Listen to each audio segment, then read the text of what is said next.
All right.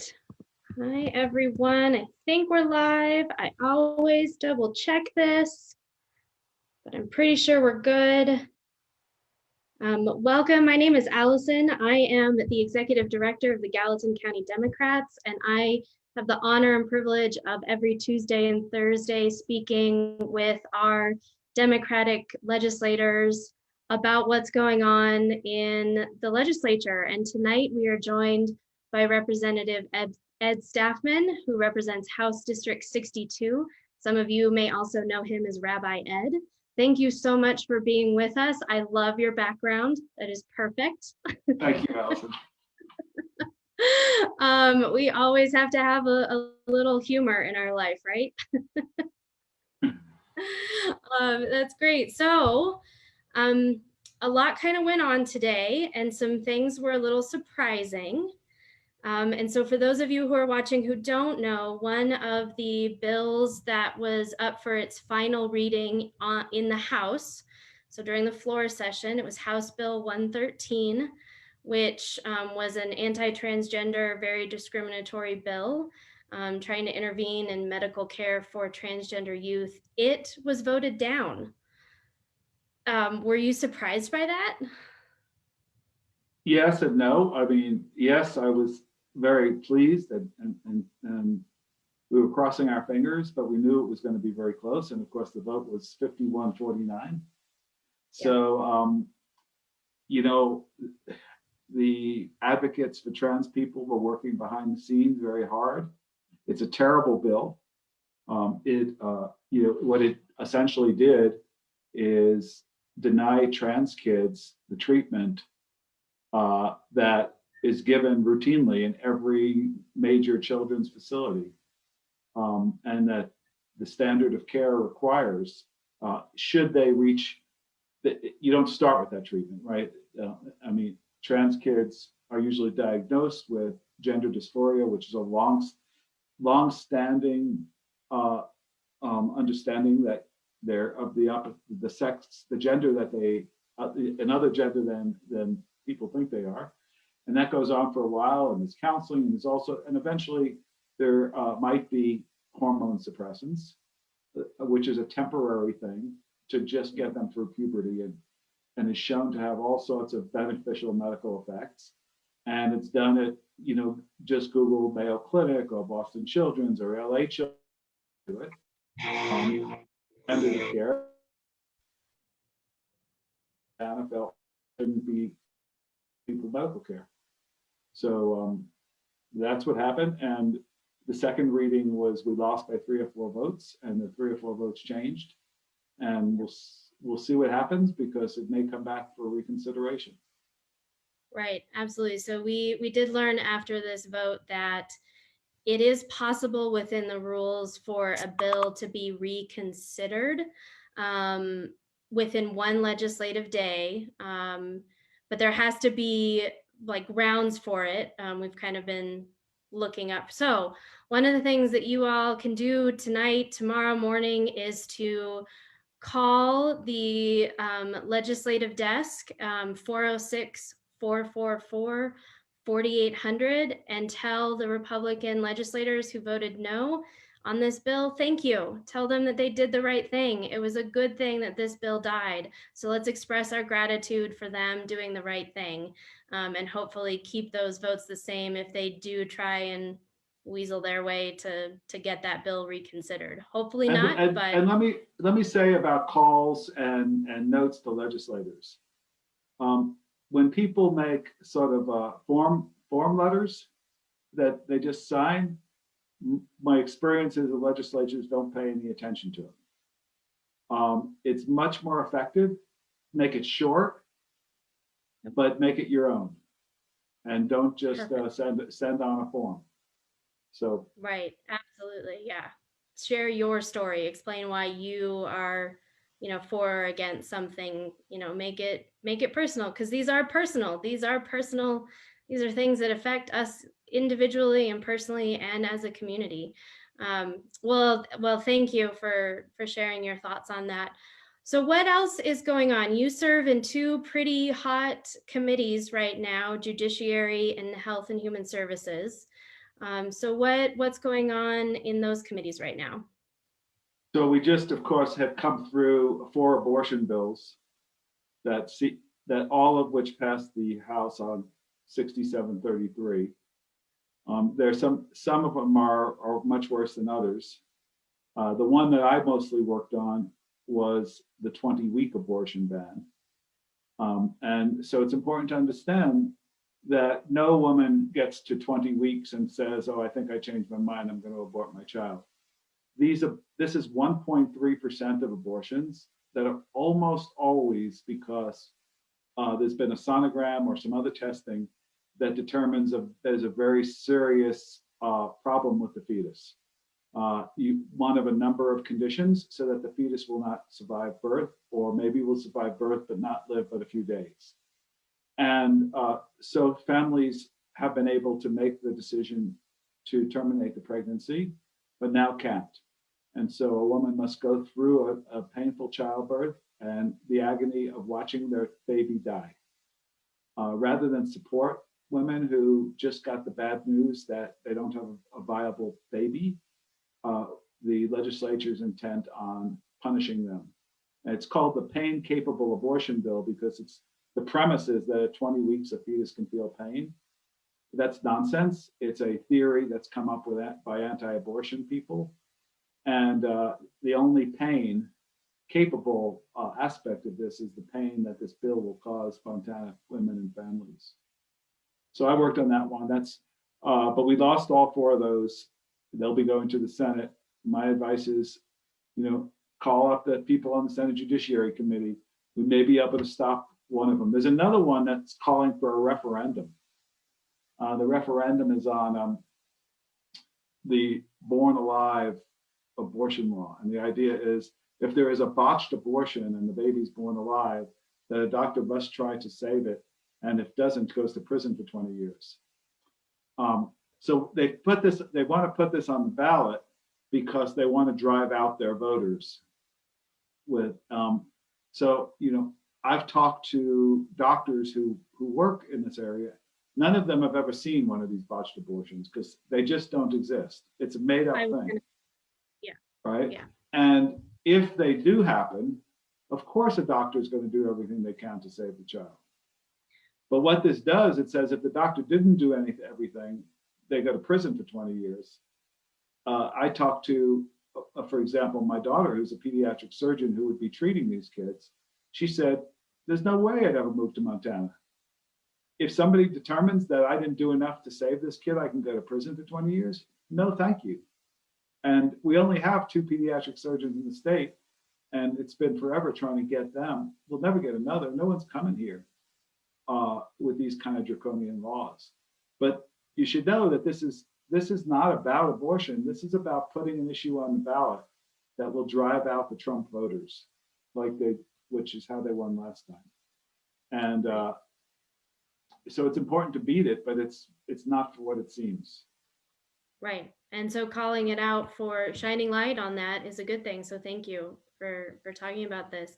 The other thing, that's a couple of other things that are coming up in health and human services. 137 has passed.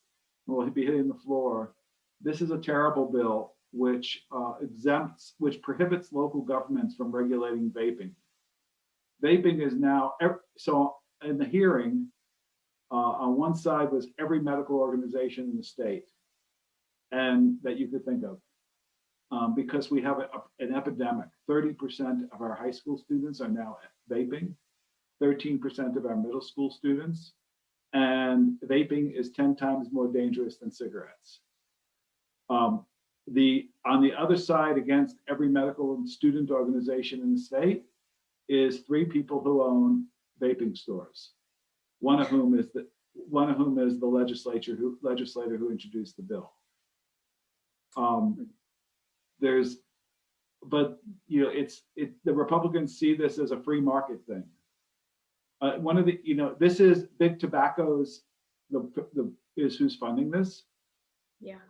One of the interesting things about vaping is the largest vaping company producer of stuff is called Juul, Juul, and they were Mhm. sued by the tobacco industry for stealing the tobacco industry's ads that promote their product. The tobacco industry won. Juul was, in fact, using the tobacco industry's strategies. And after the tobacco industry won, they bought Juul out, and now they own it. So these products are marketed for children. They're in flavors like bubblegum and cherry. They're the they are so on the one hand, today we get all this outpouring of sympathy for fetuses and how we have to protect fetuses from pain. But in a few days, we're going to get how we should help poison all these children. So but hypocrisy has never been a problem for some people, and so that's one thing that's going on.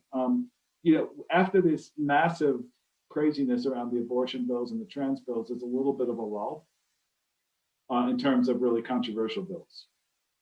You should know that 9 out of 10 bills we take up are not all that controversial. Right. And they mostly, regardless of who brings them, they mostly make good fixes to Montana law. And you'll see many of them pass with more than 90 out of 100 votes. Yep. But there's a lot of time that goes into that too, in terms of making them the best they could be. I get to introduce my first bill tomorrow in the House and Human Services Committee, which is a House resolution. It's called HR1. I was very proud to snag that label. And so, as a rabbi, it was important to me that I begin my legislative career, if you like, with an expression of gratitude. And when I heard that our healthcare workers felt so much gratitude at the beginning of the pandemic, as people showed up at 7 o'clock and banging pots and pans and whatnot, and as the pandemic wore on, they weren't feeling so much gratitude. In fact, many are very angry at the lack of support they've received. And I thought it was important to acknowledge and thank the incredible work that our healthcare workers have done. And so this resolution is a resolution that acknowledges and thanks our healthcare workers. It doesn't change anything substantively, but I think that showing gratefulness does change things, right? And especially at a time when these people feel under such siege, when the legislature meets and people refuse to wear masks, that means that these healthcare workers have to work harder because more people are going to be sick, and it means that they're at greater risk. So, yeah. All the more reason why I felt I wanted to start with an expression of gratitude. On the healthcare front, I have another bill coming soon that will create a state stockpile and rotation for PPE and related equipment, so that when we have the next pandemic or disaster, that it won't be like this one, where we had a 2-day supply of PPE. And so, we know this is going to happen again. Whether it's in a year or 5 years or 10 years, we don't know, but it's going to happen. And so we need to be prepared. The other bills I have I have a bill to abolish the death penalty. I have a bill to create a racial justice act. I have a bill that will limit people wearing uniforms to rallies and stuff to make them look like police and law enforcement when they're not. I've got 2 bills that will help to reduce the carbon coming from the electric sector in Montana. One of them would reduce the carbon of Northwest Energy by 1/3. So that's mainly what I'm working on, in addition to trying to fight off some of the crazy stuff. Right. Yeah. Well, thank you. Thank you for, doing good, like presenting these bills that will actually help, not hurt Montanans. And, I think I especially appreciate the expression of gratitude for our healthcare workers, and then the proactive stockpile. Let's be proactive about these things. Like it's not hard to be proactive instead of reactive. So we are getting a couple questions on Facebook. Thanks to everyone who's watching right now. I see a lot of familiar names, which is fantastic. One of the questions that has come up is in the House Judiciary Committee, which you're on. There's going to be a bill. I believe the hearing is for Friday, and it's House Bill 209, which is sponsored by Representative Jane Gillette, one of the Republican legislators in Gallatin County. And we really just kind of started hearing about this bill yesterday. So could you let us know a little bit more about what this particular bill would do? I don't know all of the details. I could say what caught my eye was that if a man rapes his daughter or stepdaughter or family member and there's a baby, normal. I think the law now is that obviously you would think that the parental relationship between the man and his daughter, now the mother of his baby, would be cut off. This actually would change that and would require, in some cases, that the rapist and his daughter, who he raped, would have to co-parent. Now, that's what it looks like. I haven't, sometimes when you actually hear the bill, it's not quite what you think it is. That's what it appears to be, though. There are other things in it. And I expect we'll hear testimony from lawyers who do family law and so on about this. But we all just saw it today for the first time. And it is being brought by a Gallatin County Republican. Right. So, on all these bad bills, the Gallatin County Republicans have not only been voting with the majority, but everyone consistently with the most conservative edge of the Republicans. Yes. The hard right. Yeah. Yep, I have been following that myself. I paid particular attention to how they voted on the 4 abortion bills and the 2 anti-trans bills, and they all voted for them. There was no one who listened to the thousands of people who have been reaching out to all of you about these bills in opposition. So we're not going to forget that, and I hope no one else does either. And we're paying attention. Are there any other bills that you're aware of in the next couple of days, or coming down the pipe, that we should be paying attention to? So there are a variety of bills. One's coming up in Judiciary 236 on, I think, Thursday. That to significant public health. And so this is sort of backlash from the pandemic. So they want to strip public health officials of ordering quarantines or ordering businesses to close or any other measure that would be supportive of public health. Where they already passed one bill that says if a sheriff doesn't want to enforce a public health order, he doesn't have to.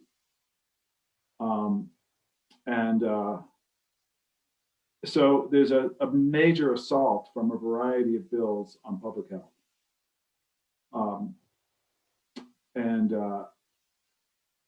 It's keep the government off of our masks, but in our wounds. So I see that coming.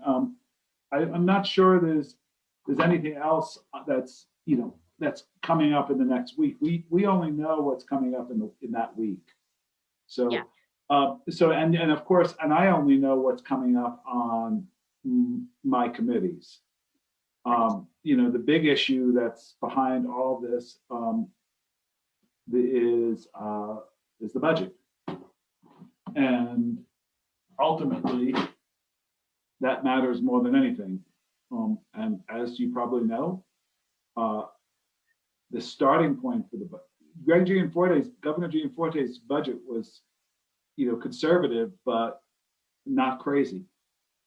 But the Republicans in the House on the Budget Committee have decided to make their starting point not the 2019 budget, but the 2017 budget, which didn't include much of Medicare or many other things, and would result in $1 billion cut, mostly to social services. So we'll see where that goes. It's not something I'm actively working on, but we do. One of the things I should say is that the Democratic caucus, and especially the Democrats from Gallaudet County, are just about some of the most talented people I've ever met in my life. And whether it's Jim Hamilton or Kelly Cordham or Alice Buckley or Denise Heyman, and same on the Senate side, although I don't see them that much. These are talented, hardworking people who are really putting out 100% to do what we can on these things. So I'm grateful to be part of that team. And our leadership at the caucus level, which includes Lori Bishop from Livingston, I'm blown away by the talent that these folks have. Yeah, it's amazing, and we are all so grateful to each of you for all of the work that you are doing. This is not an easy session. We knew it wasn't going to be an easy session, and it's day 17 of the session, and it hasn't been easy. And I know you are working really hard, as is every other Democratic legislator, and so we're really grateful to you.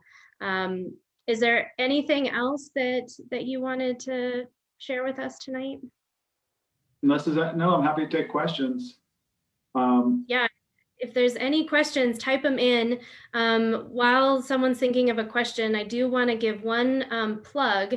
Today, the Montana Free Press released what they're calling the Capital Tracker. And what it is, it's a platform that they've created where it's just a really streamlined way to look at all the bills, search by topic, search by legislator. It's a very intuitive tool. They just released it today. I'll put the link on here when we're done talking about it, and we'll be sharing it out. But there's so much going on, and there are a lot of bills, and our legislators, they know what's happening in their committees.